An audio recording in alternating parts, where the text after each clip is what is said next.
ক্যাম্পাসে বসে সিগারেট খাচ্ছিলাম, তখন একটা মেয়ে এসে আমাকে বলল, এই ছেলে, প্রত্যেকদিন স্যার ম্যাডামদের সামনে ক্যাম্পাসে সিগারেট খাস কেন? বাবা মা ভদ্রতা শেখায়নি? আমি চুপচাপ হয়ে সিগারেট খাইতে থাকলাম। কি হলো? তোকে আমি কিছু বললাম? আমি চুপচাপ। এভাবে হবে না। তোর আব্বুর নাম্বার দে। ফোন নাম্বার বন্ধ। আম্মুর নাম্বার দে। তারপর তাকে ফোন নাম্বারটা দিলাম। মেয়েটি ফোন দিল। আমার পকেটের ফোনটা বেজে উঠলো।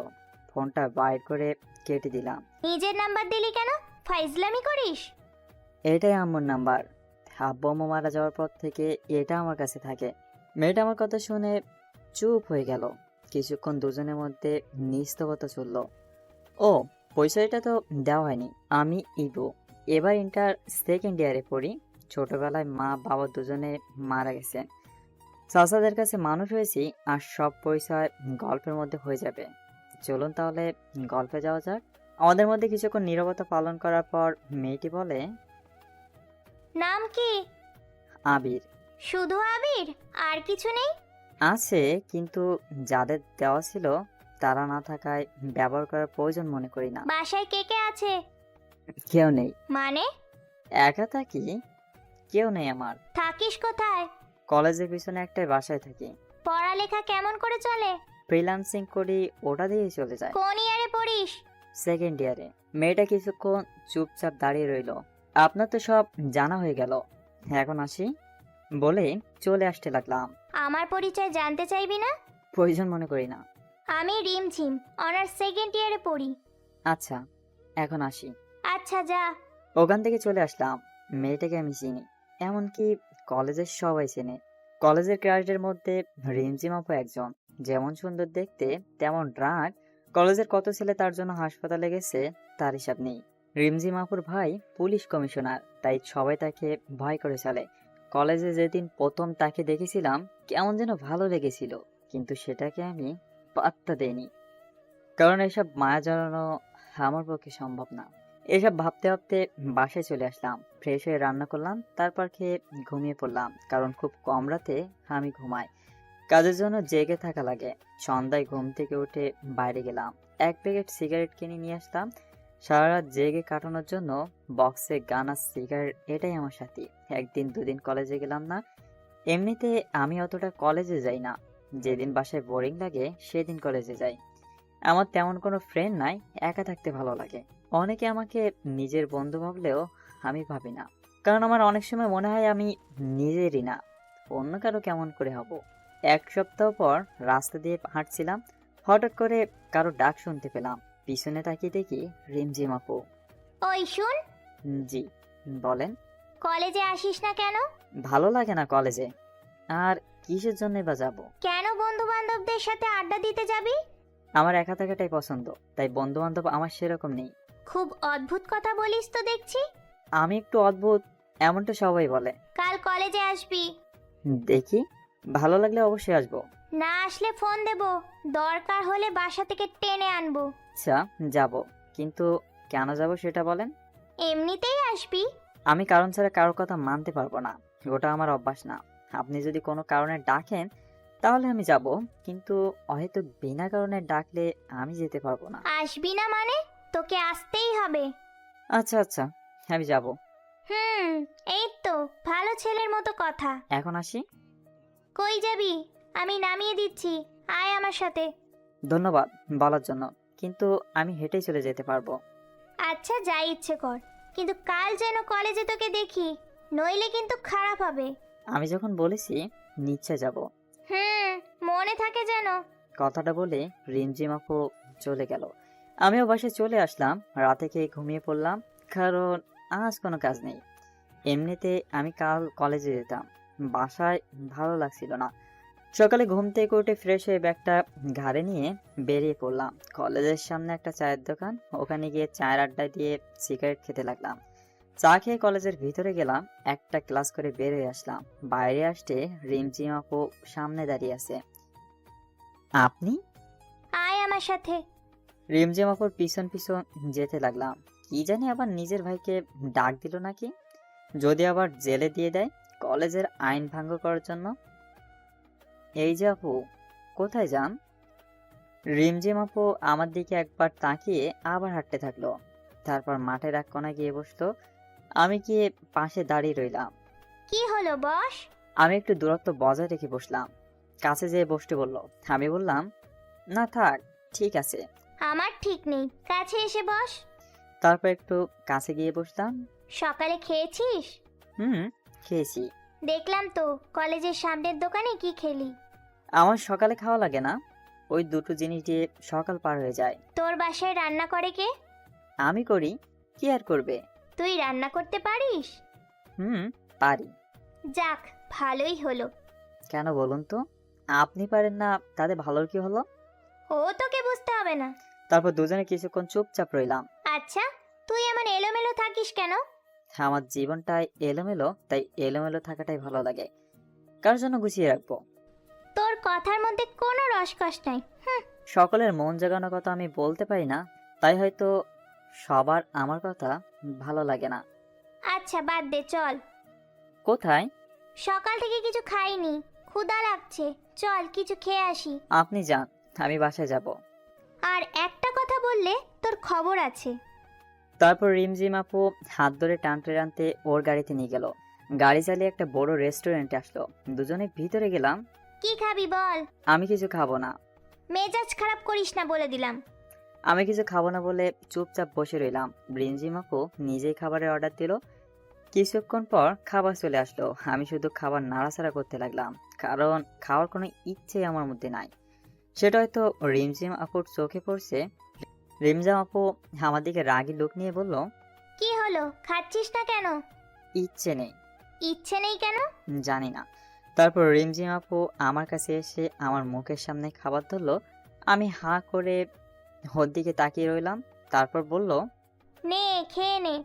করুণা করছেন আমার উপর? করুণার কি দেখলি? যা করছেন সবই তো কল্পনা। না হলে একদিনে চেনা জানায় আপনি এখানে আমাকে খাওয়াতে নিয়ে আসতেন না। এটা করুণা ছাড়া আর কি? রিমঝিম আপু রাগ করে সব খাবারে পানি ঢেলে দিল। চল, খেতে হবে না তোকে। বিল দিয়ে আমার হাত ধরে টানতে টানতে বাইরে নিয়ে আসলো। বাসায় চলে যা। আমি কিছু না বলে ওখান থেকে হাঁটতে লাগলাম। কি মেয়ে রে বাবা, নিজেই ডাকলো আবার নিজেই তাড়িয়ে দিল। বড়লোক তো, তাই মনে হয় অন্যের জীবন নিয়ে চিন্তা করে না, শুধু নিজের মাঝে সবাইকে চালাতে চায়। কি জন্য যে কলেজে আসলাম, ভালো লাগছিল না, তাই বাসায় গেলাম না। দুইটা সিগারেট কিনে নদীর পাড়ে গিয়ে বসলাম। সিগারেট ধরিয়ে গাছের নিচে বসে নদীর পানি চলাচল দেখতে লাগলাম। একটু পর ফোনটা বেজে উঠলো, আননোন নাম্বার থেকে। ফোনটা রিসিভ করলাম। ফোনটা রিসিভ করার পর ওপাশ থেকে একটা মেয়েলি কণ্ঠ শুনতে পেলাম। কথা শুনে বুঝতে পারলাম রিমঝিম আপু। কই আছিস? কে আপনি? কই আছিস সেটা বল, এসে দেখাচ্ছি আমি কে। নদীর ধারে গাছের নিচে বসে আছি। দাঁড়া, আমি আসছি। কোথাও যাবি না। প্রায় 10 মিনিট পর রিমঝিম আপু আসলো। এখানে কি করিস? বসে আছি। কেন বলুন তো? তোর হাতে ওটা কি? কই, কিছু না তো। সত্যি বল, হাতে কি? সিগারেট। আপু সিগারেটটা নিয়ে ফেলে দিল আমার হাত থেকে। আজকের পর থেকে কোনো দিনও যেন আমার সামনে সিগারেট খাওয়া না দেখি। কিছু না বলে চুপ করে বসে রইলাম। বাসায় যাবি না? বাসায় গিয়ে কি করব? বাসায় গিয়ে নাচবি, আর কি করবি? আমার বাসায় যেতে ইচ্ছে করছে না। আপু আমার পাশে বসে পড়লো। তারপর বলল, সরি, তখন তোকে রাগ দেখানোর জন্য। এসব কথা বাদ দেন তো, অভ্যাস আছে, আমি কিছু মনে করিনি। আসলে তুই তখন ওই কথা বলার পর মেজাজটা খুব খারাপ হয়ে গেছিল। ভুল তো তখন কিছু বলি নাই। রিমঝিম আপু আমার দিকে তাকালো। কি বললি? এই কথাটা যেন তোর মুখ থেকে আর কোনোদিনও না শুনি, বুঝলি? বুঝলাম। আপনি বাসায় যাবেন না? যাব, কিন্তু এটা বল, তুই আমাকে আপনি করে বলিস কেন? তাহলে কি বলবো? তুমি করে বলবি। আপনি আমার সিনিয়র, আপনাকে মনে হয় আপনি বলে ডাকা আমার উচিত হবে। বলছি না আপনি বলবি না, কানে কথা যায় না তোর? রিমঝিম আপুর চিনলানি শুনে বুকটা কেঁপে উঠলো। খুব ভয় পেয়ে গেছিলাম। আচ্ছা, ডাকবো না, আজ থেকে তুমি বলে ডাকবো। মনে থাকে যেন। অনেকক্ষণ ধরে দুজনে চুপচাপ বসে রইলাম। নদীর ধারে হালকা বাতাস বইছে, খুব সুন্দর লাগছে। জানো রিমঝিম, আমার বাবা আমাকে ছোট থাকতে বিকেল করে প্রতিদিন এখানে ঘুরতে নিয়ে আসতেন। মন খারাপ করিস না, দেখবি তোর সাথে এখন থেকে যা হবে সব ভালো হবে। হঠাৎ করে রিমঝিম আপু আমার কাঁধে মাথা রাখলো। ব্যাপারটা খুব অদ্ভুত লাগলো। আমি চুপ করে রইলাম। আজ থেকে কখনো নিজেকে একা মনে করবি না। এখন থেকে সব সময় আমাকে তোর পাশে পাবি, কথা দিলাম। আমি কিছু না বলে একটা মুচকি হাসি আসলাম। আমার মুখের দিকে তাকিয়ে রিমঝিম আপু বলল, কি হলো, হাসছিস কেন? না, এমনি। চল এখন বাসায় যাব। হুম, চলো। রিমঝিম আপু আমাকে রাস্তার মোড়ে নামিয়ে দিয়ে চলে গেল। দোকান থেকে কিছু খাবার কিনে বাসায় গিয়ে ফ্রেশ হয়ে খেয়ে নিলাম। তারপর ল্যাপটপটা নিয়ে কাজ করতে লাগলাম। একটু পর ফোনটা বেজে উঠলো। ফোনটা ধরলাম। কি করিস এখন? এই তো ল্যাপটপে বসে কাজ করি। খেয়েছিস কিছু? হুম, খেয়েছি। ও ভালো। আচ্ছা রাখছি, কাল কলেজে আসবি কিন্তু। ওকে, আসবো। ফোনটা রেখে দিলাম। আমি আবার কালকে কলেজে যাব। যে প্যারা নিলাম হুদাই সেই প্যারা আবার নিতে যাব। কাজ শেষ করে আর বাইরে বেরোলাম না, বাসায় কাটিয়ে দিলাম। রাতে রান্না করে খেয়ে নিজের কাজ করতে লাগলাম। সকালে ফোনটা বেজে উঠলো। ফোনের নাম্বারটা দেখে কানের কাছে নিলাম। হ্যালো, কে বলছেন? কই রে তুই? বাসায় শুয়ে আছি। এখনো ঘুমাচ্ছিস? কয়টা বাজে খেয়াল আছে? কয়টা বাজে? 9টা বাজে। তাড়াতাড়ি কলেজে আয়। না, কলেজে যাব না, ভালো লাগছে না বলে ফোনটা কেটে দিয়ে আবার ঘুমিয়ে পড়লাম। প্রায় 20 মিনিট পর কলিং বেলের শব্দ পেলাম। আমার বাসায় তো কেউ তেমন আসে না। ঘুম ঘুম চোখে গিয়ে দরজাটা খুলে দিয়ে চমকে গেলাম, কারণ রিমঝিম আপু দাঁড়িয়ে আছে। আরে, তুমি এখানে? তোকে না বলেছিলাম কলেজে আসতে? ভালো লাগছিল না, তাই যেতে চাচ্ছিলাম না। তুমি আমার বাসা চিনলে কিভাবে? কাল তোকে নামিয়ে দিয়েছিলাম যেখানে, ওই রাস্তা দিয়ে আসলাম। তারপর একটা লোককে জিজ্ঞেস করলাম, বলে দিল। তোমার এখানে আসাটা ঠিক হয়নি। লোকে কি ভাববে? আর আমি এখানে একা থাকি, বুঝতেও তো পারছো নাকি? অত বুঝে লাভ নেই, সর, ভেতরে যেতে দে। আমি কিছু বলার আগে রিমঝিম আপু ভিতরে ঢুকে পড়ল। তোর বাসাটা তো বেশ সুন্দর। আমার আব্বু এটা আমার জন্য রেখে গেছেন। ও ভালো, তাড়াতাড়ি রেডি হয়ে নে, একসাথে খাবো, খাবার নিয়ে এসেছি। আমি কিছু না বলে ফ্রেশ হতে চলে গেলাম, কারণ যত তাড়াতাড়ি সম্ভব তাকে এই বাসা থেকে বের করতে হবে। আমার তো কিছু হবে না, কিন্তু মানুষটার নামে খারাপ কথা বলতে পারে। রেডি হয়ে এসে দেখি রিমঝিম আপু খাবার নিয়ে বসে আছে। দুজনে খেয়ে নিলাম। আবু শুধু বকবক করে যাচ্ছে, আর আমি ভাবতেছি কখন যে এখান থেকে যাব। তাড়াতাড়ি খাওয়া শেষ করলাম। এখন চল তো আমার সাথে। কোথায় যাব? কাজী অফিস। আজকে তোকে বিয়ে করব। কি বলছো এসব? তোমার মাথা ঠিক আছে? আমাকে বিয়ে করবি না কেন?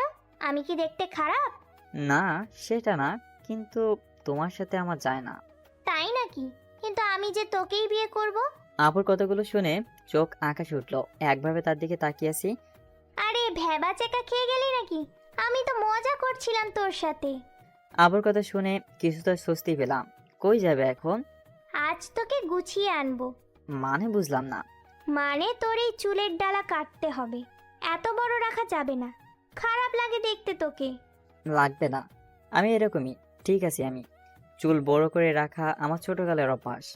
আর একবার লাগবে না বললে থাপ্পড় মেরে গাল লাল করে দিব। আপুর কথা শুনে চুপ হয়ে গেলাম। তারপর দুজনে বেরিয়ে পড়লাম। রিমঝিম আপু গাড়ি চালাচ্ছে, আমি চুপচাপ বসে আছি। কি হলো, চুপচাপ বসে আছিস যে? কিছু তো বল। কি বলবো? রিমঝিম আপু সেলুনে নিয়ে গিয়ে আমার চুলের স্টাইল করে দিল। তারপর দুজনে শপিং মলে গেলাম। এখানে কেন আছো? শপিং করব। ও আচ্ছা, কি কিনবেন? আবার আপনি বলিস? সরি, আসলে আমার আপনি বলাটাই বেশি ভালো লাগে। আর একবার বলে দেখিস, তোর দাঁত ভেঙে দিব। আচ্ছা বাদ দাও তো, কি কিনবা? তাড়াতাড়ি কিনো। আমি নিজের জন্য কিনবো কে বললো? তোর জন্য কিনবো। আমার জন্য কিনবে কেন? এমনি আমার ইচ্ছে হয়েছে তাই। কিন্তু আমার কিছু লাগবে না। বেশি কথা বলবি না, চুপচাপ থাক। তারপর রিমঝিম আপু নিজে পছন্দ করে শার্ট প্যান্ট কিনলো। আমি গিয়ে বিল দিয়ে দিলাম। রিমঝিম আপু বিল দিতে গিয়ে ঘুরে আসলো। তোকে বিল দিতে কে বলছে? আমার জিনিসটাই আমি বিল দিলাম। কেন? আমি কি বলেছি তোকে টাকা দিতে? না, এমনি দিলাম। আর একদিন যদি পাকনামি করিস তাহলে বুঝতেই পারছিস। চল এখন। রিমঝিম আপু আর কোনো কথা বললো না। রেস্টুরেন্টে গিয়েও আপু কোনো কথা বলছে না। বুকের রাগের ছাপ দেখা যাচ্ছে। রিমঝিম আপু ধীরে ধীরে আমার জীবনটাকে নিয়ন্ত্রণ করছে। প্রথমের দিকে খারাপ লাগলেও তার শাসনগুলো এখন খুব ভালো লাগে। কেমন জানি আপন আপন লাগে। পুরনো কিছু স্মৃতি জেগে উঠেছে। এখনো রাগ করে আছো? কি হলো? সরি, আমি বুঝতে পারিনি সত্যি। হয়েছে, আর সরি বলতে হবে না। তারপর খাওয়া দাওয়া শেষ করে বেরিয়ে আসলাম। এবার বিল দিতে গেলাম না, ফ্রিতে বকা খাওয়ার শখ নেই আমার। রিমঝিম আপু আমাকে বাসায় নামিয়ে দিয়ে চলে গেল। বিকেলে আর বাসা থেকে বের হলাম না, কাজ ছিল তাই। তাই রাতে খেয়ে ঘুমিয়ে পড়লাম। সকালে ফোনের রিংটোন শুনে ঘুম ভেঙে গেল। ফোনটা হাতে নিয়ে দেখি আপু ফোন দিয়েছে। হ্যালো আপু, বলো। কই তুই? কেন? বাসায়। তাড়াতাড়ি ক্যাম্পাসে আয়। তারপর তাড়াতাড়ি ফ্রেশ হয়ে কলেজে গেলাম। কলেজে ঢুকতে অনেকে হাঁ করে তাকিয়ে আছে। নিজেকে কেমন জানি লাগছে, কারণ নিজের স্টাইল চেঞ্জ করেছি। হগসলা ছেলেটা আজ ফিটফাট হয়ে কলেজে এসেছে, তাই হয়তো সবাই তাকিয়ে আছে। আমি রিমঝিম আপুকে খুঁজতে লাগলাম। একটু পর আপুকে দেখলাম ৩-৪টা মেয়ের সাথে একাডেমিক ভবনের দিকে যাচ্ছে। আমি ডাক দিলাম। আমার ডাক শুনে পিছনে ফিরে তাকালো। আমি ওদের কাছে গেলাম। কই যাও? রিমঝিম আপু তখন তার বান্ধবীদের দিকে রাগে লুকে তাকালো। তোরা যা, আমি পরে তোদের সাথে কথা বলছি। রিমঝিম আপুর বান্ধবীরা আবুর চেহারা দেখে বুঝতে পারছে হাব ভাব, তাই কিছু না বলে চলে গেল। রিমঝিম আপু চত্বরে গিয়ে বসে পড়লো। আমি চুপচাপ বসার মতো দূরত্ব রেখে বসলাম। দুজনে চুপচাপ বসে আছি। এতটা কিসের কে জানে। আমি তো আজ আপনি করেও বলিনি, কিন্তু রিমঝিম আপুকে রাগে লোকে অনেক কিউট লাগে। আমি কিছুদিনে লক্ষ্য করেছি রিমঝিম আপু আসলে রাগ করলে গাল দুটো লাল হয়ে যায়। আপু, আজ এত রেগে কেন? চুপ। কি হলো? কিছু বলছো না যে? আমি তো আজ আপনি করে বলিনি, তাহলে রাগ করে আছো যে? তোর কি কেউ আসবে? আমার আবার কে আসবে? তাহলে মধ্যে যে এত বড় জায়গা ফাঁক রেখে বসে আছিস কেন? আরে পাশে বসলে সবাই নেগেটিভ মাইন্ড করবে, কেউ ভাববে না যে তুমি আমার আপু। রিমজি আপু আমার কলার ধরে নিজের পাশে টেনে বসালো। আমি তোর কি লাগি ভালো করে বল। তুমি আমার সিনিয়র, সেই হিসেবে আপুই তো হওয়ার কথা। আর একদিন যদি আবার মার্কা কথা বলেছিস, তাহলে তোর খবর করে দিব।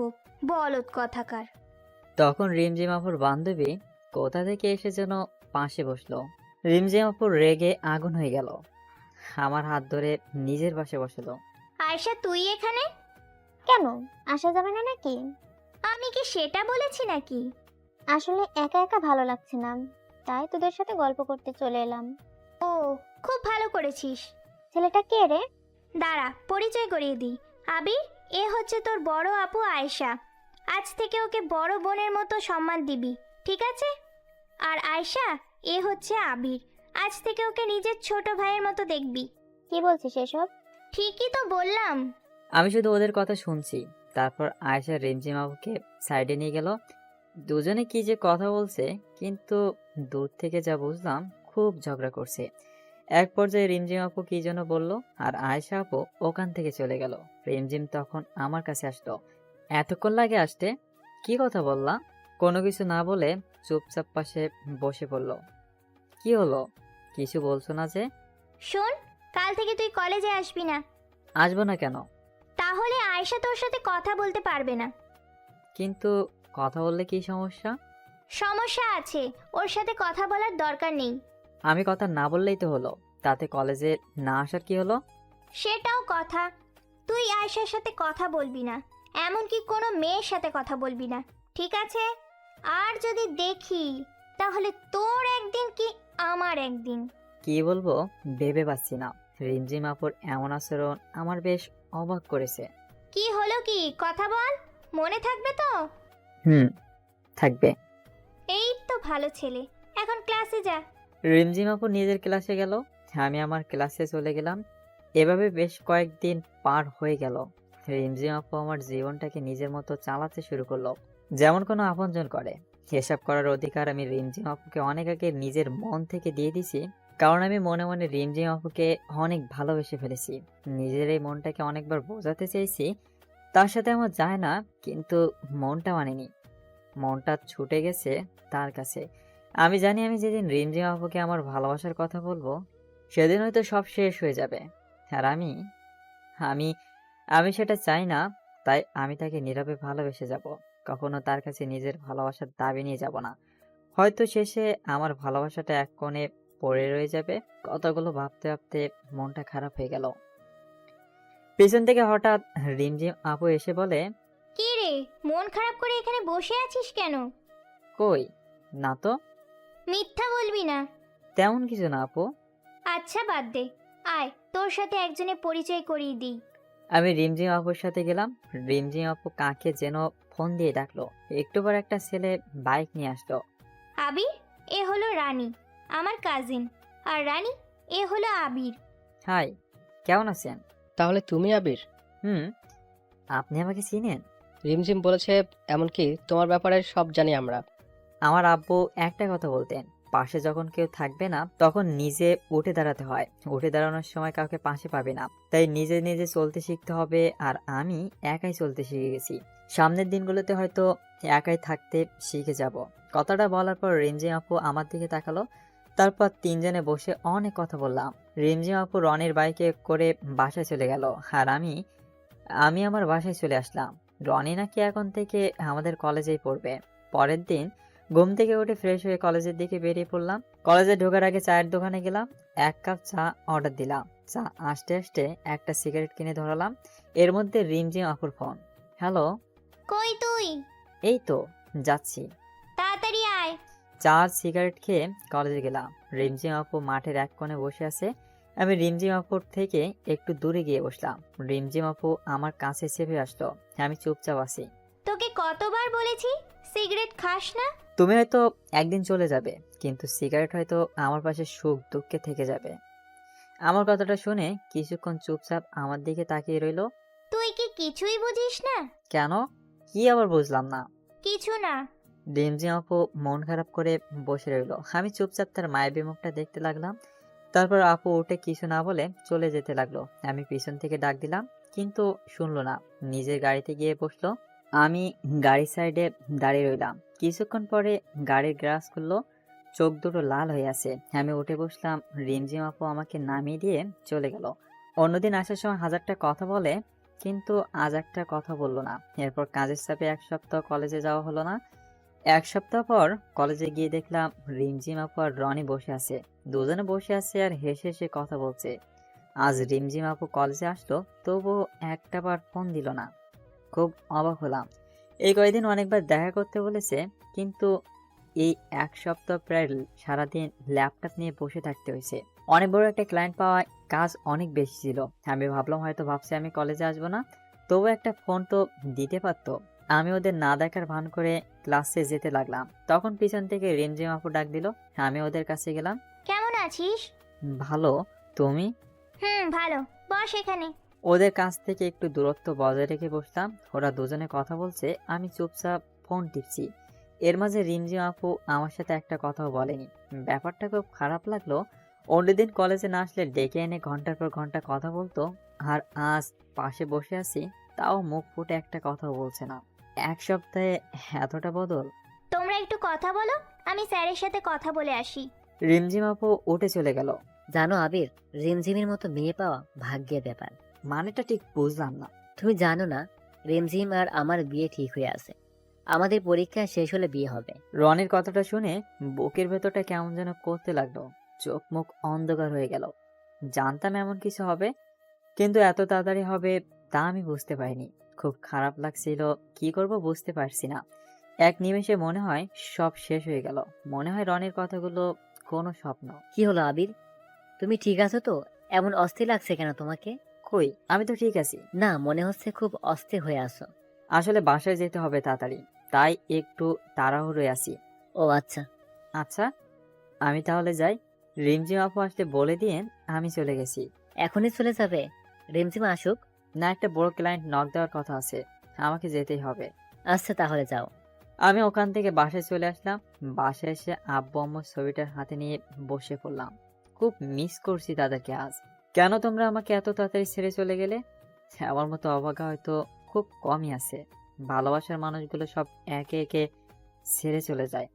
প্রথমে তোমরা ছেড়ে গেলে, এখন এখন রিমঝিম আপু। আম্মু জানো, আমি না রিমঝিম আপুকে খুব ভালোবাসি। রিমঝিম আপুর সাথে থাকলে তোমার কথা খুব মনে পড়ে যায়। রিমঝিম আপু একদম তোমার মতো করে শাসন করে। তুমি যেমন আমাকে খাইয়ে দিতে, রিমঝিম আপু আমাকে মাঝে মাঝে খাইয়ে দিত। কোনো ভুল করলে বকা দিত। তুমি যেমন আমাকে একা ছেড়ে গেলে, সেও চলে যাবে একদিন। কিন্তু আম্মু জানো, আমি না ওকে ভুলতে পারবো না। তোমাদের যেমন আমি কোনোদিন ভুলতে পারবো না, তেমনি তাকেও আমি কোনোদিন ভুলতে পারবো না। আমি কি করব তোমরাই বলো। খুব কষ্ট হচ্ছে আমার, বুকের ভেতরটা পুড়ে সারকার হয়ে যাচ্ছে। শুধু তার কথাই মনে পড়ছে। আম্মু আব্বুর ছবি জড়িয়ে ধরে কান্না করতে করতে ঘুমিয়ে পড়লাম। মাঝরাতে ঘুম ভাঙলো। ঘুম ভাঙার পরে মনে হলো ঘটে যাওয়া ঘটনাগুলো স্বপ্ন ছিল, কিন্তু পরে বুঝতে পারলাম কিছু মিথ্যে না, শুধু আজ আমার ভালোবাসাটা মিথ্যে হয়ে গেল। চাপা পড়ে গেল কষ্টের ভাঁজে। ঘুম থেকে উঠে যখন বুঝতে পারেন যে প্রিয় মানুষটা আর আপনার জীবনের অংশ হবে না, তখন যন্ত্রণার সীমানা থাকে না। তখন ইচ্ছা করে হয়তো আর ঘুমানো হয় না। সিগারেটের প্যাকেটটা নিয়ে জানালার পাশে গিয়ে বসলাম। আজ চাঁদের আলোটা কেমন যেন ফ্যাকাশে মনে হচ্ছে। যে করে হোক এই কষ্ট থেকে আমাকে সামলে উঠতে হবে। জীবনে অনেক কষ্ট পেয়েছি, আর কষ্ট নিতে পারবো না। সিগারেট ধরিয়ে বসে রইলাম। একসময় লক্ষ্য করলাম সিগারেটের ফিল্টারটা ভিজে গেছে। তারপর চোখে হাত দিয়ে দেখি চোখ দিয়ে পানি পড়ছে, হাতটা কাঁপছে। জোরে জোরে কান্না করতে লাগলাম। আম্মু বলতো কান্না করলে বুকটা হালকা লাগে। আজ খুব একা লাগছে। সারা রাত কান্না করলাম। কিছুটা হলেও বুঝতে পারলাম যে দুনিয়ায় কেউ কারো নয়। একা থাকাটাই ভালো। যত কারো প্রতি মায়া বাড়াবেন ততই কষ্ট পেতে হবে। প্রায় 1 সপ্তাহ লাগলো রিমঝিম আপুর মায়াটা কিছুটা কাটিয়ে উঠতে। তারপরেও তাদের সামনে গেলে নিজেকে আটকে রাখতে পারবো কিনা জানি না। তাই আর কলেজে যাব না ঠিক করলাম। এভাবে 10 দিন কেটে গেল। ফোনটা অফ করে রেখে দিছি যাতে কেউ ফোন দিতে না পারে। এখনো রাতে ঘুমাতে পারি না, তাই ঘুমের ওষুধ কিনে রাখছি। ঘুমের ওষুধ খেয়ে রাতটা পার হয়ে যায়। আর দিনের বেলা সিগারেটটা আছেই। এই 10 দিনে সিগারেট খাওয়াটা একটু বেড়ে গেছে।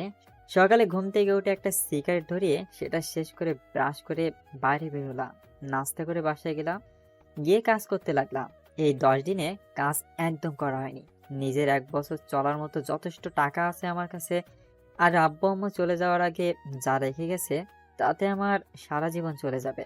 তারপরেও ফ্রিল্যান্সিং করি। সিগারেট খেতে খেতে কাজ করতে লাগলাম। একটু পর দরজায় কে যেন বেল বাজালো। দরজা খুলে দিতেই সামনে দেখি রিমঝিম আপু দাঁড়িয়ে আছে। হাত ওঠালো মারার জন্য, তারপর কি যেন ভেবে হাতটা নামিয়ে নিল। চোখের নিচে কালো দাগ পড়ে গেছে। কেমন শুকিয়ে গেছিস? খাওয়া দাওয়া করিস না নাকি? আসলে কাজের চাপে খাওয়ার কথা মনেই থাকে না। ও, আমি তো ভাবছিলাম। কি ভাবছিলা? কিছু না, ভিতরে আসতে বলবি না? হুম, আসো। রিমঝিম আপু ভিতরে এসে চারিদিক তাকালো। এটা বাসা নাকি সিগারেটের দোকান? যেখানে সেখানে সিগারেটের প্যাকেট, আর এত গন্ধ কেন? আসলে অনেকদিন ধরে পরিষ্কার করা হয়নি তো, তাই এমন। ও, আজকেই এগুলো পরিষ্কার করব, চল। কি বলছো আপু? তোমার হববর দেখলে আমাকে মেরে ফেলবে। হবু বর মানে? রনি ভাই আমাকে সব বলেছেন যে তোমাদের বিয়ে ঠিক হয়ে গেছে। তুই কথাটা শুনে খুব খুশি হয়েছিস না? অবশ্যই। কাজের চাপে তোমাকে শুভেচ্ছা জানানোর কথা মনেই নেই। এখন বলছি অনেক অনেক শুভেচ্ছা। রনি ভাইয়ের মতো একজন মানুষ জীবনসাথী হিসেবে পাওয়া খুব ভাগ্যের ব্যাপার। হুম, চল আমার সাথে, আজ কলেজে যাবি। আমি কলেজে গিয়ে কি করব? কলেজে গিয়ে আমার কেউ নেই। কার সাথে আড্ডা দিব বলো? কেউ নেই। আমার জানা মতে তো কেউ নেই। তুমি যাও, রনি ভাই হয়তো তোমার জন্য অপেক্ষা করছে। দেরি হয়ে গেলে হয়তো অভিমান করতে পারে। আমার কথাটা শুনে রিমঝিম আপুর মুখটা শুকিয়ে গেল। কিছু না বলেই চলে গেল। আমি একটা সিগারেট ধরিয়ে ওখানে বসে পড়লাম। মাথাটা খুব ব্যথা করতেছে। সন্ধ্যার দিকে ব্রিজে গিয়ে বসলাম। ব্রিজের রেলিং এ বসে আছি, তবে সামনের দিক থেকে কে একজন ডাক দিল। গাড়ি চলাচল করায় ভালোভাবে দেখতে পারছিলাম না। গাড়িগুলো সরে যাওয়ার পর দেখলাম একটা মেয়ে আমার দিকে আসছে। কেমন আছো? ভালো, কিন্তু আপনাকে চিনলাম না। কিন্তু আমি তোমাকে চিনি। কেমন করে? তুমি আমার ক্লাসমেট, তোমাকে চিনবো না? ও, কিন্তু আমি আপনাকে চিনলাম না কেন? আমি দিশা। কলেজে আসো না কেন আর? ভালো লাগে না তাই। কাল থেকে আসবে, মনে থাকে যেন। দেখি। দেখি না, আসতেই হবে। তোমার নাম্বারটা দাও। কেন? দিতে বলছি, দাও। ফোন বের করার সাথে সাথে রিমঝিম আপু ফোন দিল। হ্যালো। কই তুই? ব্রিজের উপর বসে আছি। কেন? দরকার আছে, ওখানেই থাক, আমি আসছি। বলে রিমঝিম আপু ফোনটা কেটে দিল। তারপর দেশাকে নাম্বার দিয়ে ওর সাথে কথা বলতেছিলাম। কথা বলার ইচ্ছা করছিল না, কিন্তু মুখের উপর কেমন করে চলে যেতে বলি। নিজে থেকে কথা বলতে এসেছে, চলে যেতে বললে ওর সম্মানে লাগবে, কিন্তু কথা বলতে খুব বিরক্ত লাগছিল। হঠাৎ রিমঝিম আপুর গাড়ি এসে দাঁড়ালো। রিমঝিম আপু বাইরে বেরিয়ে আসলো। আমাকে দেশের সাথে দেখে মুখের ভাব বদলে গেল। আমার কাছে আসলো। চল আমার সাথে, দরকার আছে। দাঁড়াও একটু। আমি দিশার সাথে আরেকটা কথা বলার আগে রিমঝিম আপু আমাকে টেনে গাড়ির ভিতর বসালো আর গাড়ি চালাতে লাগলো। তুই কেনা বলছি কোনো মেয়ের সাথে কথা বলবি না। আমি বলিনি, আরো নিজে থেকে কথা বলতে এসেছিল। তারপরেও তুই কথা বলবি না। রিমঝিম আপু কাছে আসতে কেমন যেন দুর্বলতা কাজ করে আমার। কোথায় যাচ্ছি আমরা? মার্কেটে যাব। কেন? কাল আমার জন্মদিন, তাই ড্রেস কিনবো, আর তুই সেটা পছন্দ করে দিবি। আমি পছন্দ করে কেন দিব? তোমার হবু বর পছন্দ করে দিবে। খোঁচা মারা কথা গেল না তোর। খোঁচা মারার কথা আবার কখন বললাম? যেটা সত্যি সেটাই বললাম। রিমঝিম আপু আর কোনো কথা বললো না। মার্কেটে গিয়ে রিমঝিম আপু ড্রেস দেখতে লাগলো। একটা নীল কালারের ড্রেস দেখে খুব পছন্দ হলো। রিমঝিম আপু হয়তো সেটা লক্ষ্য করলো, তাই ড্রেসটা কিনলো। রিমঝিম আপু বিল দিতে দিতে আমি একজোড়া পায়েল আর একজোড়া ঝুমকো কিনলাম। তারপর সেগুলো চুপ করে রিমঝিম আপুর ব্যাগে রেখে দিলাম। রিমঝিম আপু আমাকে বাসার সামনে নামিয়ে দিল। আমি বাসার ভিতর ঢুকতে যাব, তখনই আবার ডাক দিল। আমি রিমঝিম আপুর কাছে গেলাম। শোন, কাল আমি কলেজে যাব না, কিন্তু সন্ধ্যায় তোকে নিতে রনি আসবে। তখন ওর সাথে আমার বাসায় চলে আসবি। আর তুই না আসলে কাল সত্যিই তোর কপালে মাইর পড়বে। কথাটা বলার পরে রিমঝিম আপু চলে গেল। পরের দিন সকালে ঘুম থেকে উঠে কলেজে গেলাম না। গিফটও রিমঝিম আপুকে দিয়ে রেখেছি, তাই যাওয়ার কোনো প্রয়োজন হয় না। আর আমি ওর কাছে গিয়ে মায়া বাড়াতে চাই না। যতটা সম্ভব দূরে থাকতে হবে। আমি জানি রিমঝিম আপু গাড়ি পাঠাবে আমাকে নিতে, কিন্তু আমি যাব না। তাই সন্ধ্যা হতে হতে বাইরের গেট লাগিয়ে দিয়ে পিছনের একটা ছোট দরজা আছে, ওটা দিয়ে বাসায় ঢুকলাম, যাতে যে কেউ আসলে বুঝতে না পারে আমি বাসায় আছি। সকাল 10টার দিকে বাড়ির সামনে গাড়ির আওয়াজ পেলাম। আমার ঘরের লাইট সবসময় বন্ধই থাকে। অন্ধকার কেন জানি খুব ভালো লাগে আমার। তার কারণ আমি আজও জানি না, অন্ধকারে আলাদা একটা অনুভূতি আছে। জানালা দিয়ে দেখলাম রনি গাড়ি থেকে নামলো, তারপর বাসার দিকে তাকলো। তালা ঝুলানো দেখে গাড়ি নিয়ে চলে গেল। ফোনটাও অফ করে রেখেছি, যাতে কেউ ফোন দিতে না পারে। বিছানায় গিয়ে কানে হেডফোন লাগিয়ে দিয়ে গান শুনতে লাগলাম। রিমঝিম আপু মনে হয় রনির সাথে জন্মদিনে খুব মজা করছে, আর করবেই না কেন? কয়েক মাস পর তাদের বিয়ে। কেন যে আমি রিমঝিম আপুকে ভালোবাসতে গেলাম। খুব ঘুম পাচ্ছিল, তখনই আবার গাড়ির আওয়াজ পেলাম। জানালার কাছে গিয়ে দেখি রিমঝিম আপু গাড়ি থেকে বের হয়ে আসলো। রাস্তার ল্যাম্প পোস্টের আলোতে রিমঝিম আপুকে স্পষ্ট দেখা যাচ্ছে। নীল ড্রেসে একদম পরীর মতো লাগতেছিল, কিন্তু এই পরী তো ধরা ছোঁয়ার বাইরে। রিমঝিম আপু ফোন হাতে নিয়ে ফোন দিতে লাগলো, হয়তোবা আমাকে ফোন দিচ্ছিল। কিছুক্ষণ পর ফোনটা রাস্তায় ছুঁড়ে মারলো, তারপর গাড়ি করে চলে গেল। আমি গিয়ে শুয়ে পড়লাম। পরের দিন কলেজে গেলাম। কেন জানি আজ কলেজে যাওয়ার খুব ইচ্ছা করতেছিল। কলেজে ঢুকতেই দিশার সাথে দেখা। কেমন আছো? ভালো, তুমি? ভালো। কাল কলেজে আসতে বললাম আর আজই আসছো? আসলে কাল একটু কাজ ছিল, তাই আসতে পারিনি। ও, তা ফোনটা অফ কেন? চার্জ ছিল না, আমার চার্জে দেওয়ার কথা মনে ছিল না। দিশার সাথে কথা বলতে বলতে রিমঝিম আপু গাড়ি চলে আসলো। আমি দিশার সাথে কথা বলে মাঠের এক কোনায় গিয়ে ফোন টিপতে লাগলাম। হঠাৎ কারো ছায়া আমার উপর পড়লো। তাকিয়ে দেখলাম রিমঝিম। আমি উঠে দাঁড়ালাম। আপু, তুমি কখন আসলে? কাল কই ছিলি? ল্যাপটপটা সার্ভিস করাতে গিয়েছিলাম, আস্তে আস্তে অনেক দেরি হয়ে যায়। তারপর আমাকে ঠাস ঠাস করে 2টা চড় মারলো। মিথ্যা কথা বলবি না। তুই কি মনে করিস আমি তোকে জানালার কাছে দেখিনি? তুই আমার সাথে এমনটা করলি? কত আশা করে বসেছিলাম আমি তোর জন্য। আজ থেকে তুই আমার সাথে কথা বলবি না। সেটা হয়তো ঠিক হবে। আপনার সাথে কথা বললে হয়তো আপনার হবু বর খারাপ মনে করতে পারে, আর আপনাদের সম্পর্কের মধ্যে সমস্যা আসতে পারে। তাই আমার মতো একটা বকাটে খারাপ ছেলের সাথে না মেশে ভালো। রিমঝিম আপু কিছু বলছে না।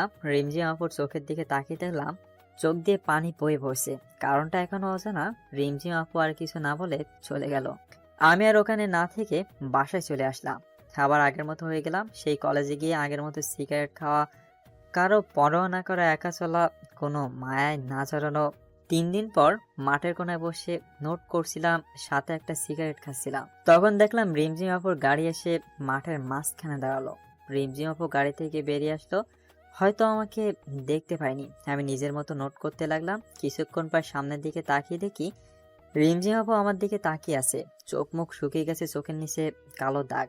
রিমঝিম আপুকে দেখে একবার সিগারেটটা ফেলে দিতে চাইলাম, কিন্তু কি যে মনে হলো ফেলে না দিয়ে মাথাটা নিচু করে নোট করতে লাগলাম। রিমঝিম আপু সেখান থেকে চলে গেল।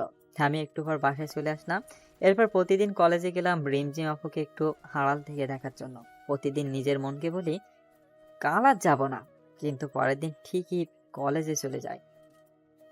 রিমঝিম আপু কলেজে আসে, চুপচাপ মন মারা হয়ে বসে থাকে। অনেকে দেখি তার সাথে বসে থাকতে। প্রতিদিন কলেজে গেলে দিশা মেয়েটা কথা বলতে আসবে, রিমঝিম আপু মাঝে মাঝে আমার সাথে ওকে কথা বলতে দেখে তাকিয়ে থাকে। হয়তো মেয়েটাকে আমার সাথে কথা বলতে নিষেধ করতে চায়, আমি হয়তো খারাপ সেই জন্য। আমিও যতটা সম্ভব দিশার থেকে দূরে থাকি। এভাবে 20 দিন কেটে গেল। আজ 5 দিন হলো আর কলেজে যাই না। আজ কলেজ যেতে কেন জানি খুব মন চাইলো। ব্যাগটা নিয়ে কলেজে গেলাম। কলেজে গিয়ে চোখ দুটো কাকে জানি খুঁজতেছিল, কিন্তু তাকে তাকে আমি খুঁজে পাচ্ছি না। কলেজের চত্বরে বসেছিলাম, একটু পর একটা পুলিশের গাড়ি এসে দাঁড়ালো। গাড়ি থেকে একজন পুলিশ অফিসার নেমে এসে চারিদিক দেখতে লাগলো। তারপর আমাকে দেখে আমার দিকে আসতে লাগলো। বুকের ভেতরটা কেমন যেন করছিল, মনে হচ্ছিল দৌড় দিয়ে পালিয়ে যায়। কিন্তু আমি তো কোনো দোষ করিনি, তাই নিশ্চুপ হয়ে বসে রইলাম। পুলিশ অফিসারটি আমার কাছে আসলো। তোমার নাম আবির? জি স্যার।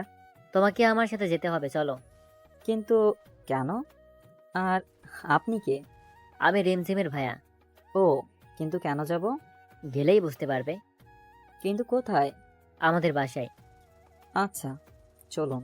রিমঝিম আপুকে দেখার খুব ইচ্ছে করছিল, আর মনে মনে খুব ভয় হচ্ছিল রিমঝিম আপু কি এমন করলো যে রিমঝিম আপুর ভাই আমাকে তাদের বাসায় নিয়ে যাচ্ছে। কিছুক্ষণ পর রিমঝিম আপুদের বাসায় গিয়ে পৌঁছালাম। বাসায় গিয়ে ভিতরে গেলাম। রিমঝিম আপুর ভাই আমাকে বসতে বলে কোথায় যেন গেলেন। আমি সোফায় বসে রইলাম। কিছুক্ষণ পর দুজন মহিলা আসলেন। একটু পর রিমঝিম আপুর ভাইয়া আর একজন লোক উপর থেকে নেমে আসলেন। হয়তো মহিলাদের মধ্যে একজন রিমঝিম আপুর মা, আর একজন ভাবি, আর রিমঝিম আপুর ভাইয়ের সাথে লোকটা হয়তো তার বাবা। সবাই আমার সামনে বসলেন। আমি ভয়ে কুকড়ে মুকড়ে যাচ্ছিলাম। তাহলে তুমি আবির? জি, কিন্তু আপনারা আমাকে চিনেন কেমন করে? রিমঝিম বলেছে, এমনকি তোমার ব্যাপারে সব জানি আমরা। তুমি কি জানো, যেদিন তুমি রিমঝিমের বাড়িতে আসোনি সেদিন ও বাসার সব জিনিসপত্র ভেঙে ফেলেছে। আমি মনে মনে বলতে লাগলাম, এত রাগ করেছে আমার উপর আমি না আসায়। তোমার কথা ও প্রত্যেকদিন আমাদের কাছে এসে বলতো। আমার মেয়েটা জীবনে যা কিছু চেয়েছে তাই এনে দিয়েছি, কিন্তু শেষমেশ যা চাইলো তা আমার এনে দেওয়ার ক্ষমতা নেই। কি চেয়েছে আপু? শুধু তোমাকে চেয়েছে। আমাকে মানে? তোমাকে। আমার মেয়েটা যে তোমাকে পাগলের মতো ভালোবাসে। ও যখন আমাকে এসে বলল যে ও তোমাকে ভালোবাসে, তখন ওর চোখে মুখে খুশি দেখে আমি বেশ অবাক হই। কারণ আমি এতটা খুশি ওকে কখনোই দেখিনি। তোমার সাথে কিছুদিন আগে ঝগড়া হওয়ার পর বাসায় এসে কান্নাকাটি করে, ভালো মতো খাওয়া করে না, শুধু বলে আবিরকে এনে দাও, দয়া করে আমাদের ফিরিয়ে দিও না, আমার মেয়েটা তোমাকে ছাড়া যে মরে যাবে। আরে কি করছেন আপনি? আপনি আমার গুরুজন, আপনার মাথা নত করার শোভা পায় না। কিন্তু আমার মতো একটা অনাথ ছেলের কাছে আপনার মেয়েকে দিবেন? আরেকবার অন্তত ভেবে দেখুন। আমার মেয়ের খুশিতেই আমার খুশি। আচ্ছা, আপনারা যা ভালো বোঝেন, কিন্তু রিমঝিম আপু কোথায়? তারপর আমি রিমঝিম আপুর রুমে গেলাম। দরজা খোলা আছে, কিন্তু জানালাগুলো সব বন্ধ। ঘরের ভেতরটা কেমন জানি অন্ধকার হয়ে আছে। রিমঝিম আপু ঘুমিয়ে আছে, চোখের নিচে কালো দাগ পড়ে গেছে। সারা রাত হয়তো ঘুমায় না। আমি চুপচাপ গিয়ে রিমঝিম আপুর পাশে শুয়ে পড়লাম। একটু পর রিমঝিম আপুর ঘুম ভেঙে গেল। আমার দিকে একভাবে তাকিয়ে আছে, কিছু বলতে যাবে তার আগে রিমঝিম আপুর গোলাপি ঠোঁট দুটোর সাথে আমার ঠোঁট এক করে দিলাম। রিমঝিম আপু ছটপট করতে লাগলো, কিন্তু আমি আমি সার্ভার পাত্র নই। কিছুক্ষণ পর রিমঝিম আপু চুপ হয়ে গেল। তখন রিমঝিম আপুকে ছেড়ে দিলাম।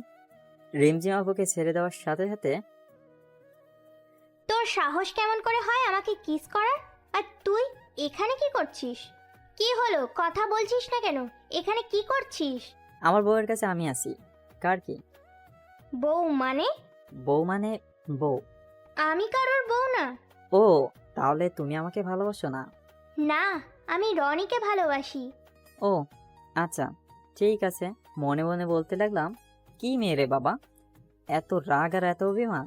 আমি তো ভাবছিলাম তুমি আমাকে ভালোবাসো, কিন্তু তুমি যখন আমাকে ভালোবাসো না, তাহলে কি আর করার। আমি দিশার কাছে যাই, মেয়েটা কি ভালো, রাগ করে না, প্রতিদিন একটা করে কিস দেয়। আসলে সত্যি বলতে কি, ওকে রাগানোর জন্য এগুলো বললাম। কি বললি? দিশা তোকে কিস দেয়?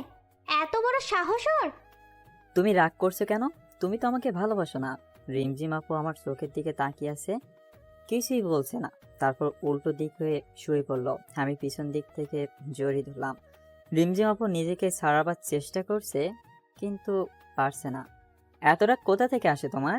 আমি জানি তুমিও আমাকে ভালোবাসো। তোমার আব্বু আর ভাই আমাকে সব বলেছে, বুঝলা? ঢং করে লাভ নাই। আমি রিমঝিম আপুকে ছেড়ে দিলাম। কি হলো, কথা বলবো না? ঠিক আছে, আমি চলে যাচ্ছি। রিমঝিম আপু আমার দিকে ঘুরে আমাকে জড়িয়ে ধরলো। খুব ভালোবাসি তোকে, নিজের থেকেও বেশি। কেন বুঝিস না তুই? তুমি তো আমাকে বলছিলা তোমার আর রনির বিয়ে ঠিক হয়ে গেছে। সেটা তো তোর মুখ থেকে শোনার জন্য যে তুই আমাকে ভালোবাসিস। ওটা তো শুধু একটা নাটক ছিল। জানো, যেদিন রনি আমাকে বলল যে তোমাদের বিয়ে ঠিক হয়ে গেছে, সেদিন মনে হচ্ছিল সারা জীবনের জন্য কিছু একটা হারিয়ে যাচ্ছে। খুব কষ্ট হয়েছিল সেদিন। তাহলে বললি না কেন? যদি তুমি ছেড়ে চলে যেতে। রিমঝিম আপু আমাকে আরো শক্ত করে জড়িয়ে ধরলো। কোনোদিন যেতে দিব না। তুই চাইলেও না। ও, তাই বুঝি? তাই। আব্বু কি বলল? তোমার আমার বিয়ে ঠিক করছে। সত্যি? হুম। এখন একটা কিস দাও তো। না, বিয়ের পর দিব।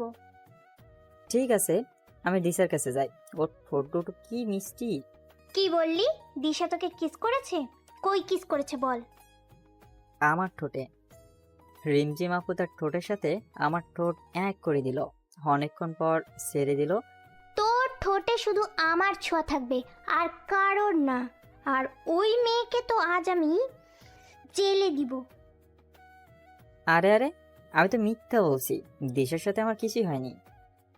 কুত্তা বাদর, আমাকে কষ্ট দিতে তোর ভালো লাগে, তাই না? আরে আপু, আমি আবার কি করলাম? আপু কাকে বললি? সরি সরি সরি, আর বলবো না। মনে থাকে যেন। এখন উঠো, চলো। খাওয়া দাওয়া তো মনে হয় করো না। শরীরের কি অবস্থা করছো? না, উঠবো না, এভাবেই শুয়ে থাকবো। আচ্ছা, তুমি শুয়ে থাকো, আমি নিচ থেকে খাবার নিয়ে আসছি। লাগবে না, চুপচাপ শুয়ে থাক। রিমঝিম আপু আমাকে জড়িয়ে ধরে শুয়ে আছে, আর আমি পুরনো কথাগুলো মনে করে আসছি।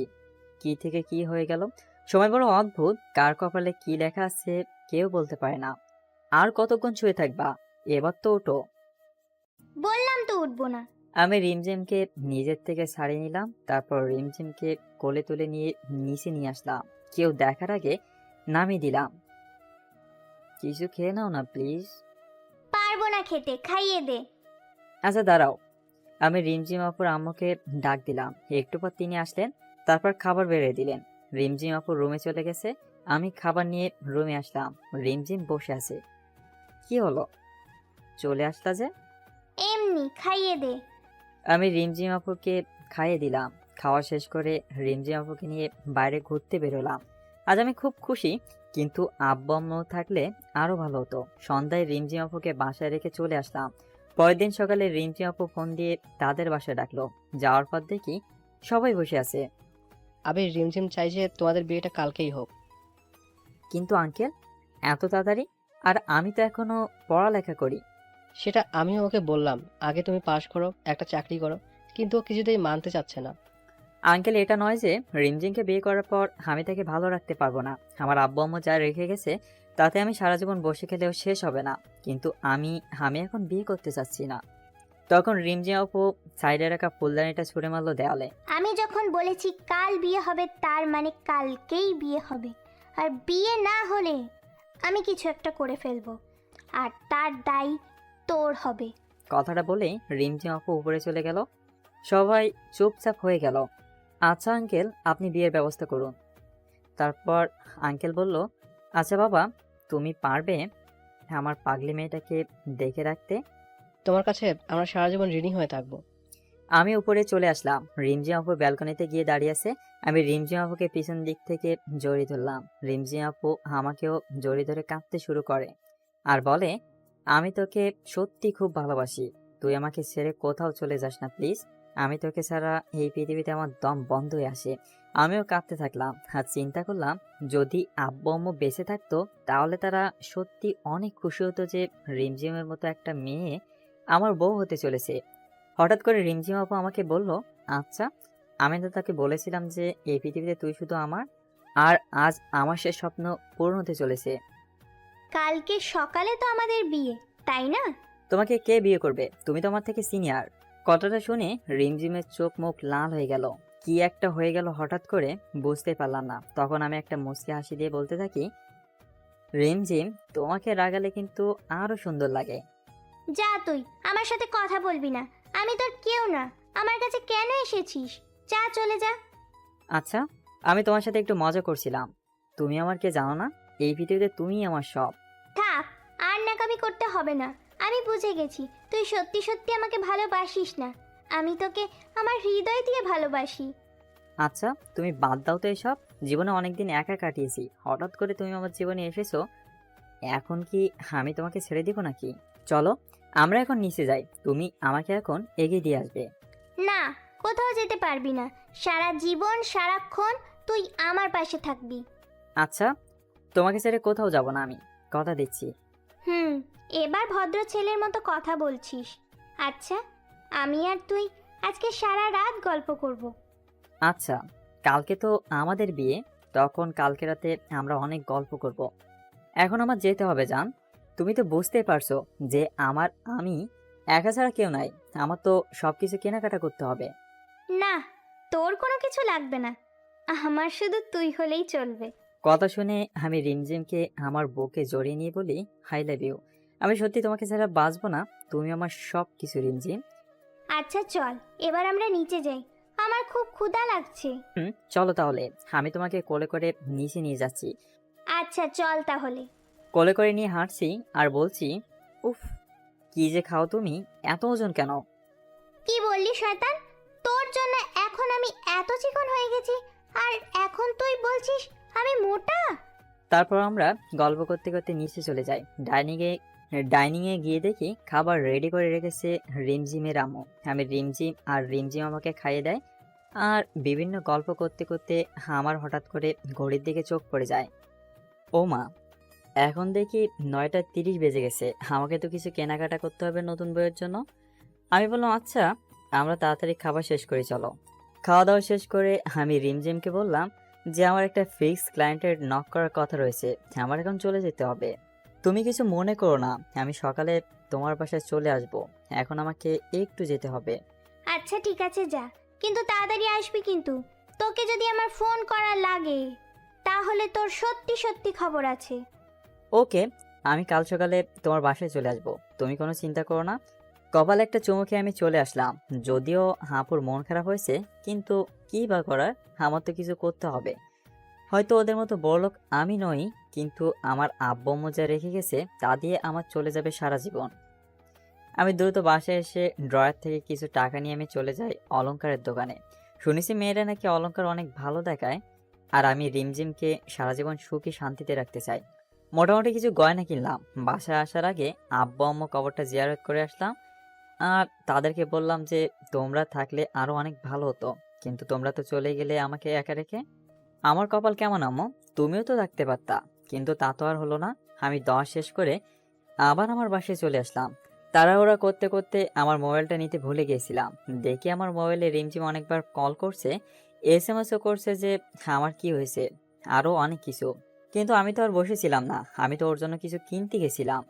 আমি এসেই কল করি। ও তো পাগল মেয়ে, যদি কিছু করে ফেলে তাহলে আমি তো পুরাই শেষ। কল করি কিন্তু ও রিসিভ করতেছে না, মনে হয় আমার প্রতি অভিমান হয়েছে, তার জন্য রিসিভ করছে না। আচ্ছা, আমি কি করি মাথায় তো কাজ করছে না। আমি এখন ওদের বাসায় যাইবো নাকি কি করব? অনেক ভাবনা চিন্তা করলাম যে আমি ওর আব্বুকে কল করে বলবো ওর কি হয়েছে। ওর আব্বু কি এখন ঘুম পড়ছে? না, থাক, ওদেরকে ডিস্টার্ব করা ঠিক হবে না। আমার ওর বাসায় যেতে হবে। তাই বলে আমি দৌড় শুরু করি। ওর বাসায় চলে যাই। গেটের দারোয়ান চাচা আমাকে চেনেন, তাই আর আমাকে আটকে রাখলো না। আমি ওর বাসায় ওর রুমের কাছে যাই। দেখি দরজা জানলা বন্ধ করে রেখেছে।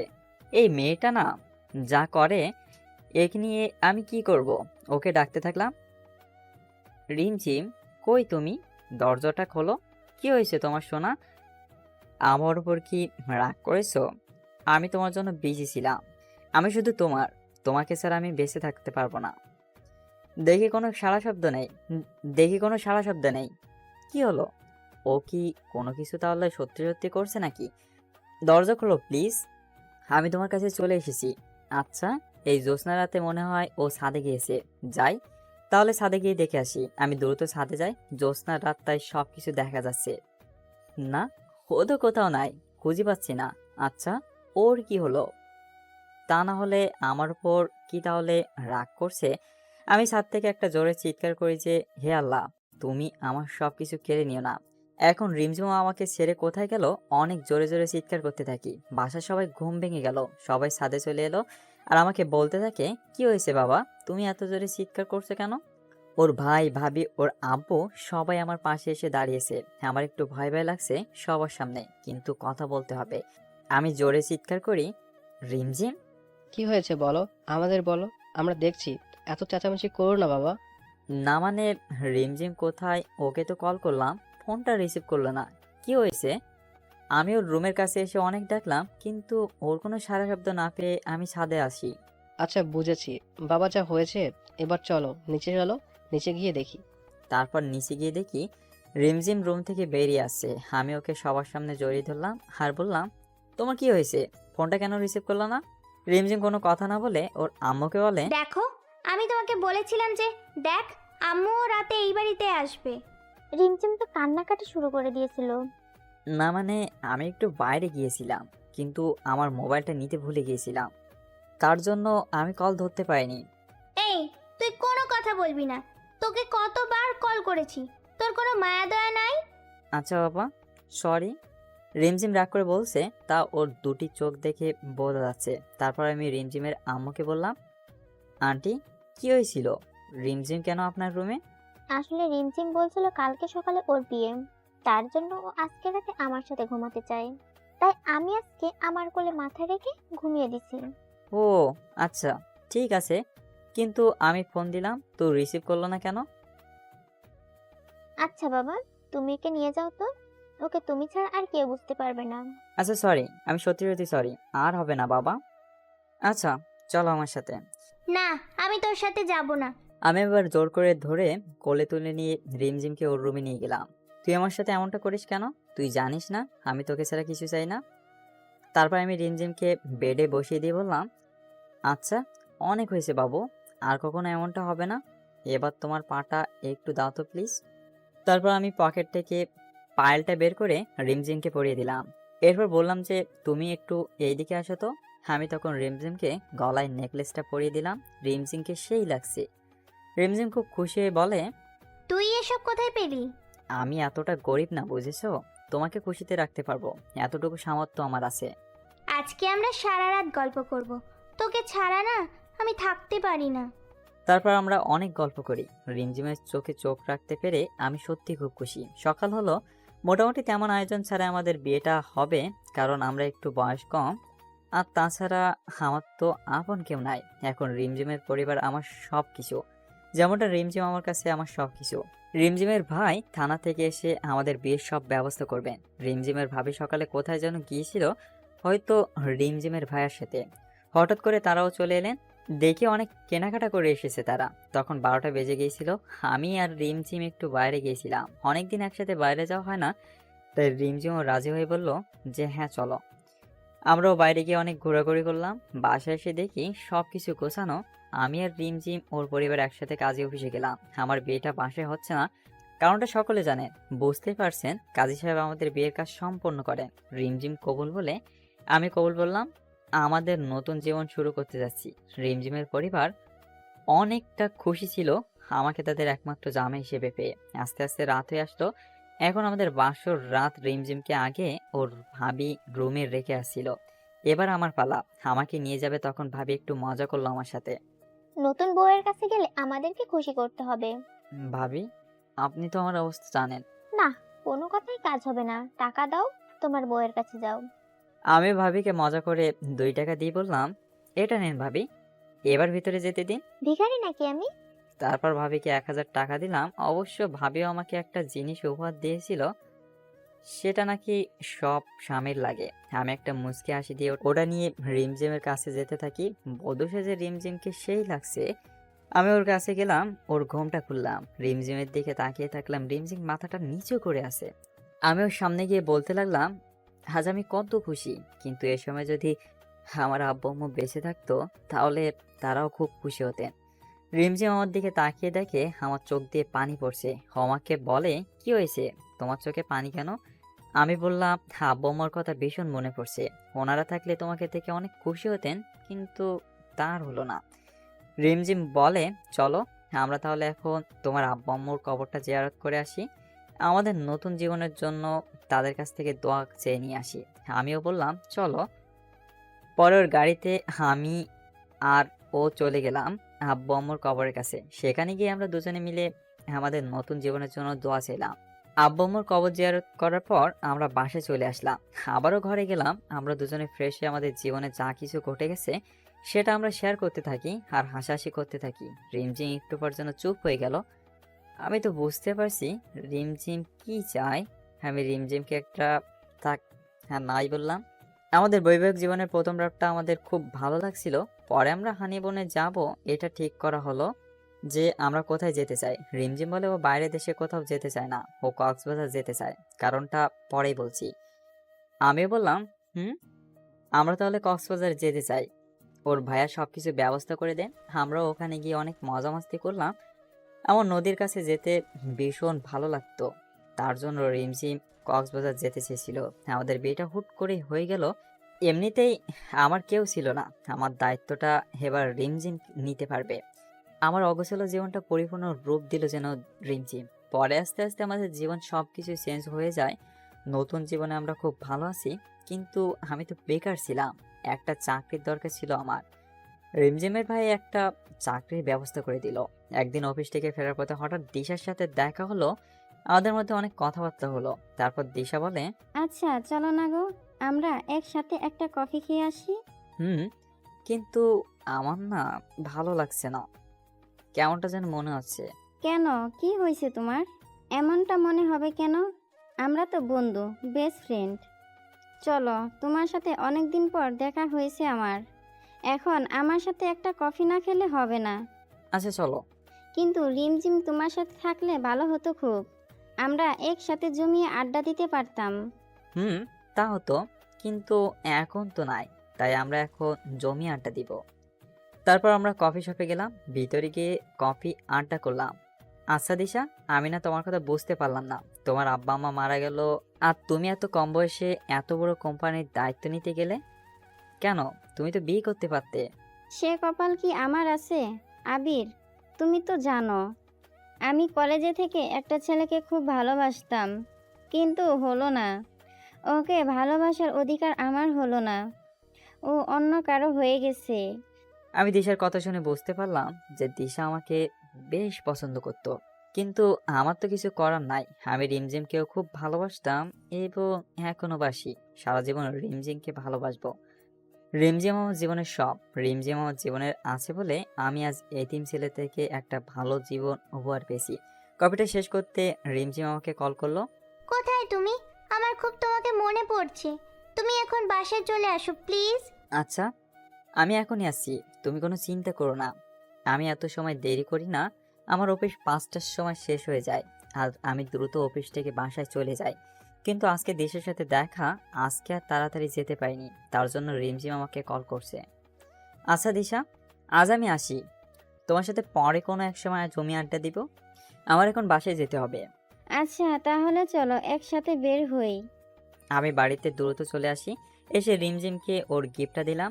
রিমঝিম কনসেপ্ট করার পর থেকে প্রতিদিন অফিস থেকে ফেরার সময় আমি রিমঝিমকে কিছু না কিছু গিফট করি। এতে করে রিমঝিম খুব খুশি হয়। রিমঝিম আমার পরে রাগ করছে, আজ আমার একটু ওই, দেরিতে আসা তুই হয়ে কোনো গেছে। কথা তার বলবি জন্য না। বউটা তোর না ফোন ধরবো না। আমার শুধু তুই রাগ আমাকে করে। ভালোবাসিস না। আমি তুই রিমঝিমকে যা একটু তো। ছাদে নিয়ে যাই, আমরা বিকালে একসাথে গল্প করি, যাতে ওর মনটা একটু ভালো থাকবে আর আমার বাচ্চাটাও ভালো থাকবে। আমার বাচ্চার এখন 9 মাস চলে। রিমঝিমের অনেক কষ্ট সহ্য করতে হয়, পেটের ভিতর লাফালাফি করে। তাতে করে রিমঝিমের অনেক কষ্ট সহ্য করতে হয়। আমি যতটা পারি রিমঝিমকে কোনো কাজ করতে দেই না, আমি সব কাজ করি। তার জন্য আমি অফিস থেকে ছুটিও নিয়েছি। রিমঝিমের আম্মুর বয়স বেশি হয়ে গেছে, তাকেও দেখতে হয় কাজের লোক কেমনে কি করবে। তার চেয়ে আমি বরং ছুটি নিয়েছি, যেন আমার ভালোবাসা আমার রিমঝিমের কাছে আমি সব সময় থাকতে পারি। রিমঝিমের সেই দিনটা চলে এলো, অনেক কষ্ট সহ্য করতে হচ্ছে, আর পারছে না। আমি তাড়াতাড়ি ওর ভাইয়াকে কল করি এবং তাড়াতাড়ি চলে আসতে বলি। তারা পরিবার সহ সবাই চলে এসেছিল। আমরা সবাই ডিসিশন নিলাম যে আমরা রিমঝিমকে হাসপাতালে নিয়ে যাব। প্রয়োজনে রিমঝিমকে অপারেশন করাতে হবে, যাতে কোনো সমস্যা না হয়। আমার রিমঝিম ও আমার বাচ্চা যেন সুস্থ থাকে, সেই জন্য হাসপাতালে গিয়ে দেখি ডাক্তার বলে পেশেন্টকে অপারেশন করতে হবে, তা না হলে দুজনের জীবনের ঝুঁকি থাকতে পারে। আমরা রাজি হয়ে গেলাম যে অপারেশন করা হোক। ডাক্তার রিমঝিমকে নিয়ে গেল অপারেশন করাতে। আমরা সবাই অনেক টেনশনে ছিলাম যে কি হবে, আমার কপালে কি যে আছে। অবশেষে ডাক্তার বেরিয়ে এলো অপারেশন সাকসেসফুল করে। আমাদের সবাইকে বলল যে আমাদের একটা ফুটফুটে কন্যা সন্তান হয়েছে, মা এবং মেয়ে দুজনে ভালো আছে, আপনারা চাইলে দেখতে আসতে পারেন। আমার মেয়ে হয়েছে, আমি অনেক অনেক খুশি। আমরা গেলাম, রিমঝিম আমার বেবিকে তার হাত থেকে আমার হাতে তুলে দিলেন। আমি সাথে সাথে ভাইয়ের কাছে দিয়ে দেই। আমাদের বেবিকে নিয়ে ভাইয়াও অনেক খুশি। হ্যাঁ, আমাদের বেবিকে ভাইয়া একটা লকেট গিফট করে এবং আবার আমার কাছে দিয়ে দেয়। পরে ওনারা সবাই বাসায় চলে যায়। আমার রিমঝিমের কাছে আমি ছিলাম, আমরা দুজনে আমাদের বেবি নিয়ে চুমু খাচ্ছিলাম। আর আমি বললাম যে রিমঝিম, তুমি আমার জীবনটা পরিপূর্ণ করে দিলা। জড়িয়ে ধরে কাঁদতে কাঁদতে রিমঝিম আমাকে জড়িয়ে ধরলো। এখনো আমাদের মেয়ের নাম রাখা হয়নি। আপনারা সকলে কমেন্ট করে বলে ফেলুন কি নাম রাখলে ভালো হয় আমাদের এই ছোট্ট বেবিটার। আর এই পর্যন্ত আমাদের ভালোবাসা এখনো কমে নাই। আমাদের ভালোবাসা থেকে যাবে সারা জীবন, জনম জনম। আমরা একত্র থাকতে চাই। তো সবাইকে অনেক অনেক ধন্যবাদ এত কষ্ট করে ভিডিওটা দেখার জন্য। ভিডিওটা কেমন লেগেছে অবশ্যই অবশ্যই কমেন্ট করে জানাবেন।